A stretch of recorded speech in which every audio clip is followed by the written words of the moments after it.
Hello friends, welcome to உண்மையும் பொய்மையும். நம்ம சேனலை தொடர்ந்து பார்க்கணும்னா நம்ம சேனலை சப்ஸ்கிரைப் பண்ணி தயவுசெய்து பெல் பட்டனை ப்ரெஸ் பண்ணிக்கங்க.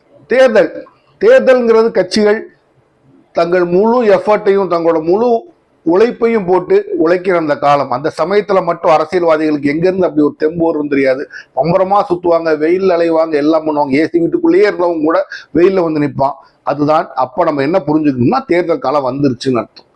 இப்போ இந்த தேர்தல் காலம் வரும்போது எப்போதுமே வழக்கமாக நடக்கிறது தான். அந்த அளவுக்கு அதிகமான உழைப்புனாலும் இந்த வெயில் காலங்கள் வெயில் அலையிறதுனாலும் சில வேட்பாளர்களுக்கு உடம்பு சரியில்லாம வர்றது உண்டு.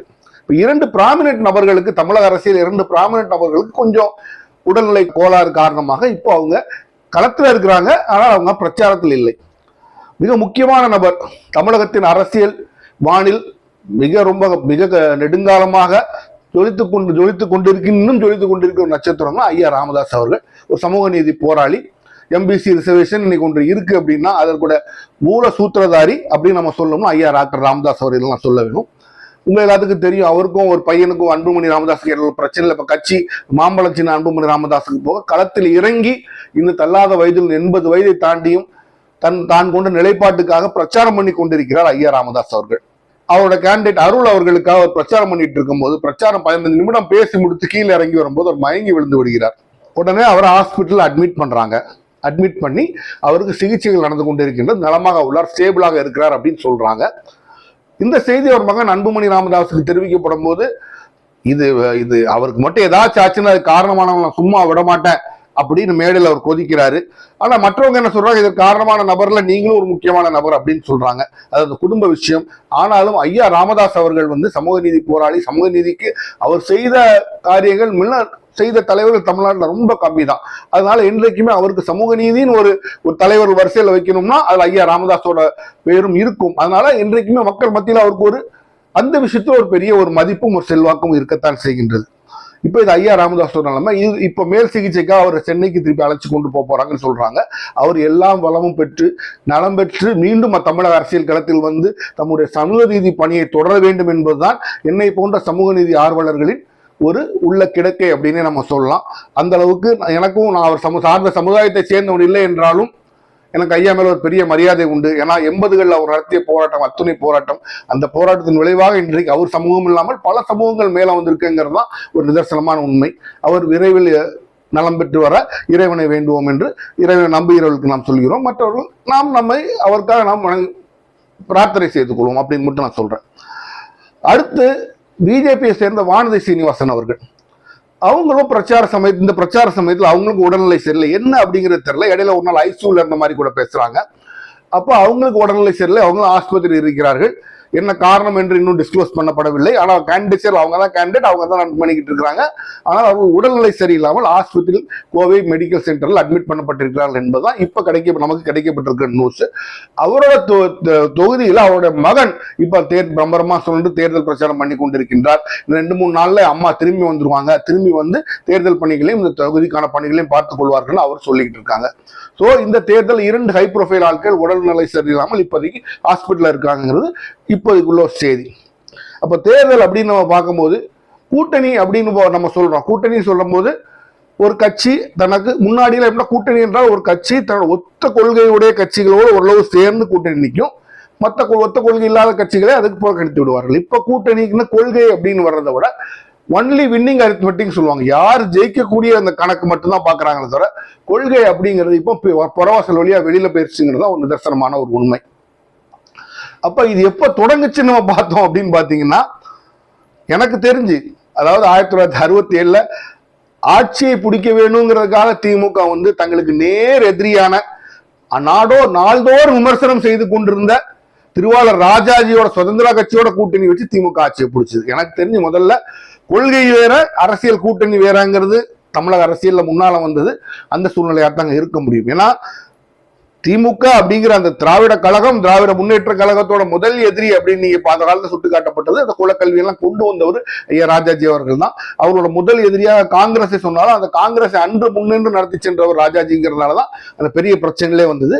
அப்ப அப்படிப்பட்ட முதன்மை கொள்கை எதிரியோட கூட கூட்டணி சேர்த்து கொள்ளலாம் என்ற அந்த முத்தாய்ப்பான ஒரு இதை தொடக்கி விட்டது அறிஞர் அண்ணாங்கிறத அவன் மறுக்க முடியாது. சில பேர் தெரியுமாங்க, அரசியல் சாணக்கியத்தனம்பாங்க, சில பேர் இல்ல இது தவறுமாங்க. பட் என்ன பொறுத்த வரைக்கும் நீங்கள் சாணக்கியத்தனம் என்பது ஓரளவுக்கு உங்கள் கொள்கையை மீறாமல் இருக்க கட்சிகளோடு கூட்டணி வைத்துக் கொண்டு ஆட்சி அமைக்க முயற்சிப்பதுதான் சாணக்கியத்தனம். உதாரணத்துக்கு பாமகக்கும் திமுகவுக்கும் ஒரு பெரிய கொள்கை வித்தியாசம், அவங்க கூட்டணி வச்சுக்கலாம். ஆனா பாஜகவுக்கும் திமுகவுக்கும் நேர் எதிர்கொள்கை, கூட்டணி வச்சுக்கிட்டு இது அரசியல் சாணக்கியத்தனம் சொல்லுவது சாணக்கியத்தனம் இல்லை, அயோக்கியத்தனம் என்ன பொறுத்த வரைக்கும். அதே மாதிரிதான் இன்றைக்கு பாருங்க, எடப்பாடி பழனிசாமியார் அவர்கள் ஒரு திருவாய் மலர்ந்து ஒரு வார்த்தை சொல்லிடுறாரு, எனக்கு அது ஏற்புடையதல்ல. அது என்ன, ஒரு கட்சியோட கூட்டணி என்பது தேர்தல் காலத்திற்காக, எங்களோட கொள்கை என்பது நிரந்தரமானது, அது மாறாது அப்படின்னு. அது எப்படி மாறாம இருக்கும்? உங்களுக்கு எலெக்ஷனுக்காக தன்னுடைய கொள்கையை ஒரு கட்சி தற்காலிகமாக பேக் பென்சில் வச்சிருது அல்லது டிராயர்ல போட்டு மூடிடுது அப்படின்னா, அப்ப அந்த கட்சி எப்படி கொள்கை பிடிப்புள்ள கட்சியாக இருக்க முடியாது? அதனால என்றுமே ஏற்றுக்கொள்ள முடியாது.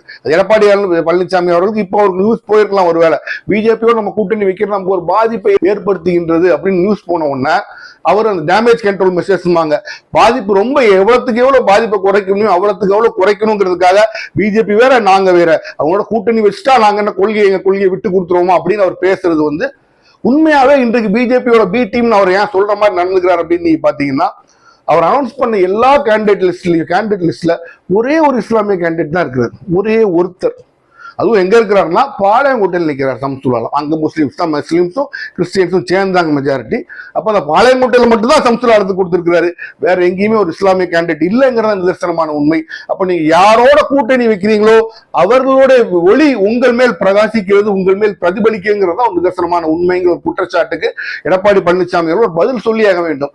அவர் அனௌன்ஸ் பண்ணி 150 சம்திங் கேண்டிடேட்ஸ்ல ஒரே ஒரு வேட்பாளர் மட்டும்தான் இஸ்லாமிய மதத்தை சேர்ந்தவர் என்றால் அது அனைத்து இந்திய அண்ணா திராவிட முன்னேற்ற கழகம் கிடையாது. அது ஜெயலலிதா அம்மையார் காலத்துல கூட அவங்க அப்படி இருந்தது கிடையாது. யாரையும் புறக்கணிப்பதில்லை, எல்லாத்தையும் சேர்த்து வச்சுதான் அரசியல் பண்ணு நினைச்சாங்க. இது ஒரு புறக்கணிப்பு போன்ற ஒரு பார்வையை தோற்றம் அளிக்கின்றது. அதை இல்லை, நாங்க அப்படி இல்லைங்கிறத நிரூபிக்க வேண்டிய கடமை எடப்பாடி பழனிசாமி அவர்களுக்கு தான் இருக்குது. அப்போ அதிமுகவில் நம்ம தொடரும் போது, அதாவது எல்லாம் சொல்லுவாங்க படிச்சவங்க ஆட்சிக்கு அப்படியே அறுத்து தள்ளிடுவாங்க ஆட்சி அப்படின்னு சொல்லுவாங்க. அதை இன்றைக்குமே சொல்ல மாட்டேன். தமிழகத்தோட மிகப்பெரிய சிந்தனையாளர் நீ பாத்தீங்கன்னா ஐயா பெரியார் அவர்கள். பெரிய லெவலில் ஸ்கூல்ல போய் அவர் படிக்கல, 5ஆம் கிளாஸ் தான். மிகப்பெரிய சாதனையாளர் நீங்க சொன்னீங்கன்னா ஐயா பெருந்தலைவர் காமராஜர் பெரிய லெவலில் படிக்கல, 5ஆம் கிளாஸ் 8ஆம் கிளாஸ் தான் படிச்சார். அப்போ நல்லது செய்ய வேண்டும் என்ற எண்ணத்தில் ஊறி திளைக்கின்ற ஒரு மனிதனுக்கு கல்வி தடையாக இருக்காது, அரசியல் அவர் நல்லா செய்யறதுக்கு. இப்ப பாருங்க, படிச்சவன்னு நீங்க யாரை சொல்லுவீங்க? டாக்டர் படிச்சவரை சொல்லுவீங்களா? மதுரையில அதிமுக கேண்டிடேட் டாக்டர் சரவணன் அவர்கள் ஒரு போற போக்குல ஒரு வார்த்தை சொல்றாரு, எனக்கு வேதனையாகவும் வெட்கி தலைகுனிய வேண்டிய சூழ்நிலை சமுதாயம் இருக்கேன்னு நான் சொல்றேன். அவரு தன்னுடைய எதிர்கட்சிக்கு எம்எல்ஏ குறித்து சொல்லும் போது சொல்றாரு, ஆமா இவர் என்ன பண்ணிருக்காரு, அது பண்ணிருக்காரு, லைப்ரரி திறந்திருக்காரு. இப்பதான் பசங்க மொபைல்லே பாத்துறாங்க, லைப்ரரிலாம் ஒரு பெரிய விஷயமா அப்படின்னு லைப்ரரி தரக்குறைவாக பேசுகின்றார். ஒண்ணு புரிஞ்சுக்கிறீங்க, ஒரு சமுதாயத்தின் மாற்றம் அமைவது பள்ளிகளும் கல்லூரிகளிலும் நூலகங்களிலும் தான். அந்த நூலகங்களை நீங்க கம்ப்ளீட்டா மூடுறதுதான் ஒரு சமுதாயத்தோட கல்விக்கு, சமுதாயத்தோட வளர்ச்சி ஊற்றை நீங்க அடைக்கணும்னா நூலகங்களை மூடினா போதும், பசங்களை புக்ல இருந்து தூக்கி வெளில போட்டா போதும். இன்னைக்கு சக்சஸ்ஃபுல்லா நடந்துகிட்டு இருக்கு. நமக்கு என்ன நடக்குதுன்னு இந்த காலத்து இளைஞர்களுக்கு தெரியவில்லை. ஏனென்றால் நூலகங்களையும் புத்தகங்களையும் ஒரு கைகள் எடுப்பதில்லை. அப்படிப்பட்ட ஒரு நூலகத்தை, அது ஒன்றும் பெரிய விஷயம் இல்லை, அதான் மொபைல்லே இருக்கேன்னு ஒரு வேட்பாளர் சொன்னார்னா அவருடைய தராதரம் உண்மையாவே என்ன பொறுத்த வரைக்கும் நிராகரிக்கக்கூடிய ஒரு தராதரமாகத்தான் இருக்கும் அப்படிங்கிற நம்ம புரிஞ்சுக்கணும். இது தவிர நீங்க மற்றபடி பாத்தீங்கன்னா அம்மா அதே கையில பிஜேபி கேண்டிடேட் நீங்க வந்தீங்கன்னா அக்கா தமிழிசை சவுந்தரராஜன் ஒரு அருமையான ஒரு வார்த்தை சொல்லுவாங்க. அவங்க ஒரு வார்த்தை சொன்னாலும் திருவார்த்தையா சொல்லுவாங்க, அதான் அவங்க ஸ்பெஷாலிட்டி. மத்திய அரசு எந்த அரசையுமே எந்த மாநிலங்களையுமே நாங்க வித்தியாசப்படுத்தி பார்ப்பதில்லை. நீங்க எந்த மாநிலங்களையுமே வித்தியாசப்படுத்தி பார்ப்பதில்லை, அப்புறம் ஏன் டபுள் இன்ஜின் ஒரு வார்த்தை யூஸ் பண்றீங்க? ஒண்ணு இப்படி வாங்க, ஒண்ணு முன்வாசலோடி வாங்க, இல்ல அட்லீஸ்ட் புறவாசலோடிச்சு வாங்க. செவ்வரேறி கூச்சி வராதிங்க, செவ்வரேறி கூச்சி வரதான் பாஜக. ஒண்ணு டபுள் இன்ஜின் growth போயின்னு சொல்லுங்க, இல்ல கொடுத்தவனுக்கு தான் எங்களுக்கு ஓட்ட போட்டதான் செய்வோம்னு சொல்லுங்க. ரெண்டுமே எப்படி சரியாக முடியும்? ஒரு பக்கம் சொல்றீங்க நாங்க பாரபட்சம் பார்க்கறது இல்லைன்னு, பாரபட்சம் பார்க்கறது இல்லைன்னா அப்ப டபுள் இன்ஜின் growth தேவையில்லையே. டபுள் இன்ஜின் எங்களுக்கு ஓட்டு போட்டுனா ஒரு 2 பேர் சேர்ந்து வேகமா ஓடுவோம்னு சொல்ற அந்த வார்த்தையே வர வேண்டியது இல்லையா? அப்ப அந்த வார்த்தை வருகின்ற என்றால் பொய்யிலே பிறந்து, இன்னைக்கு செல்லூர் ராஜா அவர்கள் பாடின பாட்டு தான், பொய்யிலே பிறந்து பொய்யிலே வளர்ந்த புலவர் பெருமானின் தான் உங்களையும் உங்க சார்ந்த பிஜேபி மோடி அவர்களையும் நம்ம சொல்ல வேண்டும். சரி, சும்மா குற்றச்சாட்டு மேலே வச்சுட்டு போறோம், என்னத்தை நாங்க அப்படி பண்ணிட்டோம்னு கேட்டீங்கன்னா ஒண்ணுமே பண்ணலைங்கிறத அவங்க மேல வைக்கிற குற்றச்சாட்டு. மேல வைக்கிற குற்றச்சாட்டு என்ன, தமிழகத்துக்கு நீங்க என்ன பண்ணிட்டீங்கல்ல, ஒண்ணுமே பண்ணலங்கிறதா குற்றச்சாட்டு. சரி, ஒண்ணுமே தான் பண்ணி தொலைல. எங்களுக்கு நல்லாட்டான 3200 கோடி கிட்ட இருக்குன்னு நினைக்கிறேன் இன்னைக்கு. அந்த எஜுகேஷன் ஃபண்ட் சாமி கிரக 6 ஏதோ பேர் போட்டிருக்கீங்க, அந்த ஃபண்டை ரிலீஸ் பண்ண வேண்டியதானே? அதே உங்க பாக்கெட்ல தான் கொடுக்குறீங்க, அதையே வச்சுக்கிட்டு இருக்கீங்க. தமிழகத்துக்கு நாங்க ஒன்றும் செய்ய மாட்டோம், தமிழ் மக்களுக்கு பிடிக்காத எல்லா திட்டங்களும் இம்ப்ளிமெண்ட் பண்ணுவோம், ஆனா ஓட்டு நீங்க எங்களுக்கு தான் போடணும்னா தமிழர் நெத்தியெல்லாம் இழிச்ச வாயின்னு எழுதி ஒட்டி இருக்கு போல. அதனாலதான் இவங்க எல்லாம் வந்து நம்மகிட்ட ஓட்டு கேட்கறாங்க. பாஜகவை பொறுத்த வரைக்கும் ஒன்றே ஒன்றுதான், இன்றைக்குமே நல்லா புரிஞ்சுக்காங்க. வடக்குல நல்ல காலம் ஊண்டிட்டாங்க. இருந்தா இருவோம், ஓட்டு கிடைத்தால் நல்லது, கிடைக்காவிட்டால் எனக்கு பிரச்சனை இல்லைங்கிற மாதிரி தான் அவங்க என்றைக்குமே தமிழகத்தை டீல் பண்ணிக்கிட்டு இருக்காங்க. அது நம்ம தமிழர்கள் நிறைய பேரும் தன்னோட தன்மானத்தை இழுக்கு அப்படின்னு நினைக்கிற மாதிரி தான் பாஜகவோட நடவடிக்கை. பாஜகவோட நடவடிக்கை குறிப்பார், அதிமுக சேர்க்க மாட்டேன். அப்போ இதுதான் இன்றைக்கு பாஜக சிச்சுவேஷன்ல அவங்க தலைவர்கள் சொல்றது. அப்படி போகும்போது இன்னொரு வார்த்தையை சொல்றாங்க, ஒரு பிரைம் மினிஸ்டர் வர்றாரு, பிரைம் மினிஸ்டர் ரொம்ப சீஃப் மினிஸ்டர் வந்து வரவேற்க வேண்டாமா, அப்பதானே ஒரு இதெல்லாம் வேணும் புரோட்டோகால் அப்படி இப்படின்றாங்க. ரைட்டு, பிரைம் மினிஸ்டர் ரொம்ப சீஃப் மினிஸ்டர் வர்றாரு, வரலைன்னா அந்த ஸ்டேட்டை நீங்க தூக்கி வீசிடுவீங்களா? சரி, பிரைம் மினிஸ்டர் ரொம்ப சீஃப் மினிஸ்டர் வரல குற்றச்சாட்டு சொல்றீங்களே, உங்க பிரைம் மினிஸ்டர் வரும்போது உங்க அண்ணாமலையே வரலையே, அவர் ஒண்ணு கட்சியை வச்சுதான் தடவிக்கிட்டு இருக்கிறீங்க. அதான உண்மை. பிரைம் மினிஸ்டர் வரும்போது சீஃப் மினிஸ்டர் வரலப்பா விடுங்க. உங்க பிரைம் மினிஸ்டர் தமிழ்நாட்டுக்கு வரும்போது உங்கள் முன்னாள் மாநில தலைவர் அண்ணாமலை அவர்களே கோயம்புத்தூர்ல வந்து பார்க்கலையே, ரிசீவ் பண்ணலையே, அப்ப அது தப்பு கிடையாதா? அப்போ உங்க கணக்கு என்ன, உங்களை எல்லாரும் காலை வருடி கழுவி தொடச்சி எடுத்தா தான் நீங்க அந்த மாநிலத்துக்கு செய்வீங்கன்னா, தன்மானம் இழந்து சூடு சொரணை இழந்து மக்கள் வாழ்கின்ற மாநிலம் கிடையாது தமிழ்நாடு. உங்களுக்கு இன்னும் சூடு சொரணன்னு ஒன்று இருக்கு. ஒரே ஒரு விஷயத்தை நல்லா புரிஞ்சுக்கங்க, மொழியில விளையாடாதீங்க. ஏன்னா மாநிலங்கள் பிரிக்கப்படும் போதே மொழிவாரி மாநிலங்களால் தான் பிரிக்கப்படுது. தமிழர்களின் உணர்வு அது. நீங்க உங்க பேரை தமிழிசைன்னு வச்சுட்டீங்கிறதுக்கு அவங்களுக்கு தமிழ் உணர்வு இருக்குங்கிறத நீங்க வேண்டா சொல்லிக்கலாம். உங்களுக்கு அதுல அரசியல் ஆதாயம் இருக்கின்றது, அதனால உங்களுக்கு அந்த பேர் வைக்கப்பட்டதுங்கிறத என்னோட கணக்கு. மற்றபடி உங்களுக்கும் தமிழுக்கும் ஒன்றும் சம்பந்தம் கிடையாது. தனக்கு உள்ள என்ன ஆதாயமோ அதை மட்டும் பார்க்கிறவர்கள் தான் அரசியல்வாதி. அந்த கூட்டத்தை சேர்ந்த அரசியல்வாதி என்னும் பச்சோந்தி கூட்டத்தை சேர்ந்த ஒரு மிகப்பெரிய பச்சோந்தி தான் நீங்க. இப்ப அதே பிஜேபியில என்ன சொல்ல நினைக்கிறேன், குஷ்பு அவர்களோட பேட்டியை சொல்றாங்க, அதாவது டிஎம்கேல வந்து எனக்கு அங்க மதிப்பு கிடைக்கல, அதனால டிஎம்கே காங்கிரஸ் என் வாழ்க்கையில் என்ன வந்து காங்கிரஸ் பயன்படுத்தி கொள்ள தெரியவில்லை, அந்த வாழ்க்கையில் 6 வருஷத்தை நாங்க தொலைச்சிட்டேன், பிஜேபியில என்ன சரியா பயன்படுத்திக்கிறாங்க, நாட்டோட முன்னேற்றத்துக்கு பார்ப்படுறாங்க. சரி, அப்போ உங்களை பயன்படுத்துறதுக்காக மட்டும்தான் நீங்க அரசியல்ல போறீங்க, கொள்கைன்னு உங்களுக்கு ஒண்ணுமே கிடையாது. நல்லா புரிஞ்சுக்கங்க, இந்த மக்களை நீங்க பார்க்கணும், சினிமாக்காரங்க கட்சிக்கிட்டே தவிர நீங்க பார்க்கணும். அப்ப கொள்கைன்னு ஒண்ணு உங்களுக்கு கிடையவே கிடையாது. உங்களை பயன்படுத்திக்கணும், உங்களுக்கு பயன்படுத்தி உங்களுக்கும் யூஸ்ஃபுல்லா இருக்கணும், அப்படிதான் கட்சிக்கு போறீங்க. கொள்கை பார்த்தா டிஎம்கேல சேர்ந்தீங்க, கொள்கைன்னு ஒண்ணு கிடையவே கிடையாது. எனக்கு என்ன ஆதாயம்னா எந்த கட்சிக்கும் தேவைன்னு அவங்களே ஒத்துக்கிட்டாங்க. இந்த மாதிரி நபர்களையும் நாம இன்னும் அரசியல் தலைவர்களை வச்சு அவங்க பேசுறதையும் கேட்டுக்கிட்டு இருக்கோம். அவங்களுக்கும் நாளைக்கு வாக்களிச்சோம்னா நம்மள மாதிரி ஒரு இழிச்சவன் கேனையும் கிடையாது. உதாரணத்துக்கு பாருங்க, இந்த சினிமால இருந்து வர்றவங்க எல்லாருமே இப்படித்தான், இவங்களுக்கு வந்த உடனே மேல இருந்து கூச்சிடணும். இவங்களோட கணவனர் சுந்தர் என்ன பண்ணியிருக்காரு, அந்த கட்சிக்கு நியூ ஜஸ்டிஸ் கட்சி ஐஜேகேவா அதுல நிக்கிறார், ஏடிஎம்கே சிம்பிள்ல நிக்கிறார். சரிங்களா, அவர் என்ன பண்ணியிருக்காரு அந்த கட்சிக்கு, வந்த உடனே அவர் எம்எல்ஏ சீட் இருக்கு, வந்த உடனே ஒரு எம்எல்ஏ சீட். அப்ப அந்த காமன் மேன் அந்த கட்சியில மாவட்ட செயலரா வட்ட செயலரா அந்த தலைவரோட வந்து தன்னோட ஜாதி கட்சி தான் அப்படி இருந்து உழைச்சவனுக்கு என்ன இருக்கு? அப்ப அரசியல்வாதிகள்ல சினிமாக்காரங்களுக்கு வந்த உடனே மேல வந்துடணும். இவர் ஒருத்தர் இன்னொருத்தர் வந்து குதிச்ச உடனே அவருக்கு வந்து தாட்சியம் ஆயிடணும். ஆல்டர்னேட் டேஸ் தான் பிரச்சாரம் பண்ணுவார். ஒரு நாள் வந்தார், அடுத்த ஒரு நாள் ஃபுல் ரெஸ்ட், அதுக்கு அடுத்த நாள் திருப்பி எந்திரிச்சு ஒன்று ஏதோ பண்ணுவாரு, அது அவருடைய வேலை. இப்ப மக்களை ஒன்று புரிந்து கொள்ளுங்கள், சினிமாக்காரர்கள் அரசியலுக்கு வர வேண்டும் என்றால் வாங்க, முதல்ல போஸ்டர் ஓட்டில் ஆரம்பிங்க, நல்லா ஒட்டி உழைச்சி எல்லாத்துக்கும் சேருங்க, கிளைக்கு வாங்க, வட்டத்துக்கு வாங்க, அப்புறம் மாவட்டமாகுங்க, அதுக்கப்புறம் எம்எல்ஏ கேண்டிடேட் ஆகுங்க, மாவட்டமாகுங்க, அதுக்கப்புறமா திருப்பி நீங்கள் மினிஸ்டர் ஆகுங்க, அதுக்கப்புறமா சிஎம். அவங்களை யாரும் தடுக்கவே இல்லை. எம்ஜிஆர் வரவில்லையாமா, எம்ஜிஆர் எல்லா வேலையும் வந்துட்டாருப்பா. எம்ஜிஆர் கீழே இருந்து அடியில இருந்து போஸ்ட் ஓட்டார் நான் சொல்ல மாட்டேன், அவர் கட்சியில இருந்து கட்சியோட அமைப்புல இருந்து கட்சியில மேல வந்து எம்எல்ஏ ஆகி, அதுக்கப்புறம் அது கலைஞருக்கு மேல வந்ததுக்கு அப்புறம் அவர் கட்சியோட ட்ரெஷரர் ஆகி எல்லாமே ஆகி எல்லா போஸ்ட்டுக்கும் வந்து அதுக்கப்புறம் வெளியில வந்து தான் சிஎம் ஆனார். அவர் தொடங்க கட்சியில தான் அவர் முதல் ஆள். ஆனா அரசியல்ல வந்து அவர் எடுத்த உடனே அவர் சிஎம் ஆகல. அரசியல்ல அவர் பல 15-20 வருஷமா மற்ற வேலைகள்லாம் பார்த்துக்கிட்டு இருந்து தான் அவர் சிஎம் கேண்டிடேட்டா தன்னை ப்ரொபோஸ் பண்றாரு. நீங்க வந்து நின்ன உடனே நாங்க சிஎம் ஆயிரும் கூட்டம் கூட்டுது. இது இன்றைக்கு அரசியல் உள்ள இந்த நிலைமை. அப்ப நம்ம திமுக கூட்டணிக்கு போனோம்னா அங்க ஒரு குற்றச்சாட்டு திமுக கூட்டணி மேல வைக்கிறாங்க. என்ன வைக்கிறாங்கன்னா, பிரேமலதா விஜயகாந்த் அவர்கள் திருமாவளவனை மதிக்கல அப்படின்னு. அதுக்கு வன்னியரசு வந்து அப்படிலாம் ஒன்றும் நடக்கவில்லைன்றாரு. இருந்தாலும் அந்த ஒரு குமரல் ஒரு பக்கம் குறை சொல்லிட்டே அந்த திமுகல வந்து விடுதலை சிறுத்தைகள் தலைவர் திருமாவளவன் போன்ற அவர்களுக்கு வந்து மதிப்பில்லை. அது ஏன் சொல்ல வர்றாங்க புரிஞ்சுக்கணும். ஏன்னா 10 சீட்டு தகுதியே இல்லாத தேமுதிக கொடுத்துட்டு நல்ல உங்க கட்சியில கூட்டணியில பலமான கட்சியா இருக்க விடுதலை சிறுத்தைகளுக்கு நீங்க 8 சீட்டு கொடுக்குறீங்க. அப்ப பேசத்தான் செய்வாங்க, அதுல ஒரு அர்த்தம் இருக்குன்னு மக்கள் நினைக்கத்தான் செய்வாங்க. அதற்கான விடையை கொடுக்க வேண்டிய இடத்துலதான் இன்றைக்கு திமுக இருக்குது. அதான் திமுக என்ன சொல்றாங்கன்னா, எடப்பாடி பழனிசாமி வந்து வழக்கம் போல பி டீம் எல்லாத்தையும் மேல கேட்டுதான் செய்யறாரு, அவர் டெல்லியின் அடிமை அப்படின்னு சொல்லி அவங்க எடப்பாடி பழனிசாமியை சொல்றாங்க. இப்ப இது அடிமைன்னு சொல்றாமோ இல்லையோ, எடப்பாடி பழனிசாமி ஒரு விஷயத்தை யோசிச்சிருந்திருக்கணும். அவர் மேல் சொல்லப்படுகின்ற கிட்டத்தட்ட எல்லா குற்றச்சாட்டுகளுமே 90% மேல உள்ள குற்றச்சாட்டுகள் பிஜேபி சம்பந்தப்பட்ட குற்றச்சாட்டுகள் தான், மத்திய அரசு சம்பந்தப்பட்ட குற்றச்சாட்டுகள் தான். திருப்பியும் நீ அங்கேயே போய் உள்றதுனால இந்த குற்றச்சாட்டுகள் நீங்க பதில் சொல்ல வேண்டிய கடமையில இருக்கிறீங்க. அவன் இன்னும் நிறைய அணுகுண்ட தமிழ்நாட்டு மேல போடுறதுக்கு பிஜேபி தயாரா வச்சிருக்கு. அதுக்குள்ள அவன் பதில் சொல்ல மாட்டாங்க. யார் சொல்லணும்? கூட்டணி கட்சிங்கிற முறையில உங்களுக்கு ஆட்சி வேணா நீங்க தான் சொல்லி ஆகணும். அந்த ஒரு நிலைமையில உங்களை இழுத்து கொண்டு வச்சது வேற யாருமே கிடையாது, நீங்க மட்டும்தான். இன்னைக்கு திமுக அதனால எல்லா விஷயத்திலையும் பாருங்கள் அப்படி அந்த ஒரு விஷயத்தையும் உங்களை சைட் ட்ராக் பண்ணி உங்களை அப்படியே கவுத்தி கொண்டு போயிடுறாங்க. அதற்கு பதில் சொல்ல வேண்டிய இடத்துக்கு நீங்கள் தள்ளப்படுகின்றீர்கள். இதை எடப்பாடி பழனிசாமி அவர்கள் கொஞ்சம் யோசிச்சிருந்திருக்கணும். அவர் யோசிக்கவில்லை. சரி, அது நடந்து போச்சு, இனி மாற்ற முடியாது. அப்ப இதனால பாதிப்பு வருமானா?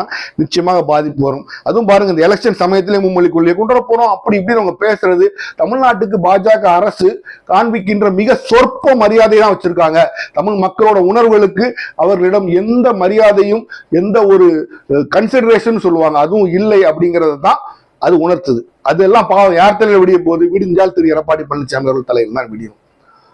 அப்போ இப்படி ஒரு பக்கம் நடந்துகிட்டு இருக்குது. இங்க நேரா நீங்க தாவேக்காக்கு போனீங்கன்னா இன்றைக்கு ஒரு செய்தி வருது.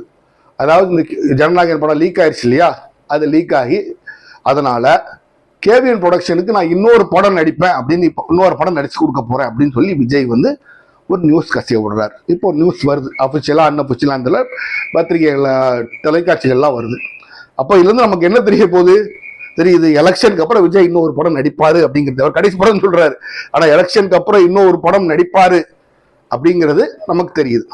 ரெண்டாவது மிக முக்கியமான விஷயம் என்ன தெரியுது அப்படின்னா, இதுல சம்பந்தப்பட்ட 6 பேரை வந்து சைபர் கிரைம் அரெஸ்ட் பண்ணிட்டாங்க சொல்றாங்க. அன்அபிஷியல் நியூஸ் 6 பேர் அரெஸ்ட் பண்ணிருக்காங்க.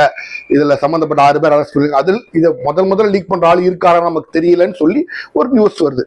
அப்ப இந்த பேக்ரவுண்ட்ல நீங்க பாத்தீங்கன்னா ப்ரொடியூசர்ஸும் இன்றைக்குமே என்ன பண்ணுவாங்கன்னா, ஒரு கிரிமினல் கம்ப்ளைண்ட் கொடுப்பாங்க, ஒரு சிவில் சூட் போடுவாங்க, இன்ஜெக்ஷன் கேட்பாங்க, தடை உத்தரவு கேட்பாங்க கோர்ட்ல. ஏன்னா அதைத்தான் நீங்க வந்து நடைமுறைப்படுத்தி பனிஷ் பண்ண முடியும். கேஸ் ஃபைல் பண்ணதாலும் நிக்காது, நீ கிரிமினல் கேஸ் கொடுக்கறதுனால ஒரு விஷயம் நிக்காது. அப்போ இன்ஜெக்ஷன் கேட்டு ஒரு வழக்கு ஃபைல் பண்ணுவாங்க. பண்ணாங்களா அப்படிங்கிறது தெரியல, இது வரைக்கும் பண்ண மாதிரி ஒரு நியூஸ் இல்லை. அப்போ ப்ரொடியூசர் தரப்பு எடுக்க வேண்டிய சட்ட நடவடிக்கை எல்லாம் எடுத்தார்களா என்ற ஒரு கேள்விக்குறி இருக்கத்தான் செய்யுது. இந்த பேக்ரவுண்ட்ல விஜய் அவர்கள் வந்து நான் இன்னொரு படம் நடிச்சு கொடுக்குறேன் அப்படின்னு சொல்றது சந்தேகத்தை கிளப்பி. ஏன்னா நிறைய பேர் என்ன சொல்றாங்க, நிறைய பேரோட குற்றச்சாட்டு இது விஜய் தரப்புல இருந்தும் லீக் ஆயிருக்கு, லீக் பண்ணவங்களுக்கு விஜய் தரப்பும் ஹேண்டிங்ல ஒரு குற்றச்சாட்டு இருக்கு. இந்த சூழ்நிலையில நான் இன்னொரு படம் நடிச்சு தரேன் அப்படின்னு சொல்றது அதை மெய்ப்பிக்கிற மாதிரிலாம் இருக்குன்னு நான் எடுத்துக்குவேன். நீங்க ஒரு விஷயத்தை ஒரு தவறு நடந்திருக்கின்றது, அந்த தவறு யார் செஞ்சிருக்கான்னு கண்டுபிடிக்கிறதுக்கு முன்னாடியே நீங்க நான் உனக்கு இன்னொரு படம் நடிச்சு தரேன்னு சொல்றது, தமிழ்ல சொல்லணும்னா எங்க அப்பா குதிர்க்குள்ள இல்லைன்னு சொல்ற மாதிரி ஒரு விஷயமாக இருக்குதான் மக்களிடம் பார்க்கப்படுகின்றது. அதை அவர் கொஞ்சம் தவிர்த்திருந்திருக்கலாம், அல்லது இந்த சமயத்தில் அவர் அனௌன்ஸ் பண்ணியிருந்திருக்க வேண்டாம்.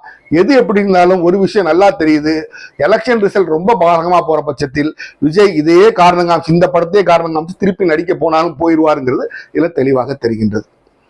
அப்ப இதுல ஒரு பக்கம் நீங்க போனீங்கன்னா, நம்ம நிறைய பேர் பேசுறதை கேட்டாலும் இப்போ கனிமொழி அம்மையார்லாம் வந்து பேசுறாங்க, எல்லாரும் பேசுறாங்க. பட் சீமாவோட பேச்சுக்கு ஒரு ஈர்ப்பு இருக்கும். அந்த ஈர்ப்பு நம்ம ஈர்ப்புன்னு சொல்லும் போது ஒரு ஆங்கில வார்த்தைகள் கூட மிக்ஸ் பண்ணாம சுத்தமாக தமிழ்ல சாமானியன் புரிந்து கொள்ளக்கூடிய அளவுக்கு, அதே சமயத்தில் நம்ம அறிவை தூண்டக்கூடிய அளவுக்கு பேசுவார். அவர் பேசுறது சரியா தப்பாங்கிறது அது ரெண்டாவது விஷயம். அவரு பேசும்போது மாநிலங்களே நான் ஏன் மொழி வாரியா பேசுறேன், ஏன் நான் தமிழர்னு பேசும்போது ஒரு வார்த்தை சொல்றாரு.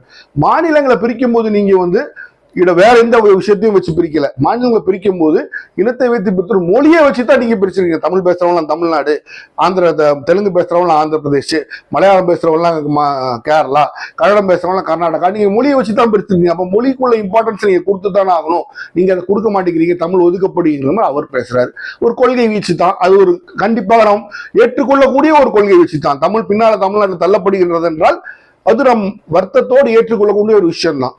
இப்போ இந்த 4 கட்சிகளோடு இந்த சூழ்நிலையில் இருக்கு. பிரச்சாரம் தீவிரமாக போய்கொண்டேதான் இருக்கின்றது. நாம் மக்களாகிய நாம் யோசிக்க வேண்டிய ஒண்ணே ஒண்ணுதான், நாட்டை யார் முன்னெடுத்து செல்வார்கள், நாட்டை முன்னேற்ற பாதையில் யார் கொண்டு செல்வார்கள், அவர்களுக்கு நாம் வாக்களிப்போம். திருப்பியும் சொல்றேன், ஊழல் எல்லா பக்கமும் இருக்குதான் செய்யும். இவர் வந்தான்னு ஆணையை பிடிங்கிடுவாரு, அவர் வந்தா ஆணையை பிடிங்கிடுவாருன்னு இருக்காது. உங்களுக்கு எது வயபிள் மாடல், ஒரு மாநிலத்தை முன்னெடுத்து செல்லக்கூடிய ஒரு நல்ல மாதிரி எதுன்னு உங்களுக்கு தோணுதோ அந்த கட்சிகளுக்கும் அந்த கூட்டணிக்கு நீங்க ஓட்டு போடுங்க. அதுதான் நல்லதாக இருக்கும். சினிமாவையும் கிரிக்கெட்டையும் தவிர்த்து கொஞ்சம் மற்ற விஷயங்களை சிந்திச்சு பாருங்க. அப்பதான் நம்ம மூளை கொஞ்சம் ஒர்க் பண்ணும். எதுக்கு எடுத்தாலும் சினிமாக்கும் அரசியல் கிரிக்கெட்டுக்கும் பின்னால போய் உங்களுடைய சிந்தனை திறனை நீங்கள் இழந்து விடாதீர்கள். மீண்டும் சந்திப்போம்.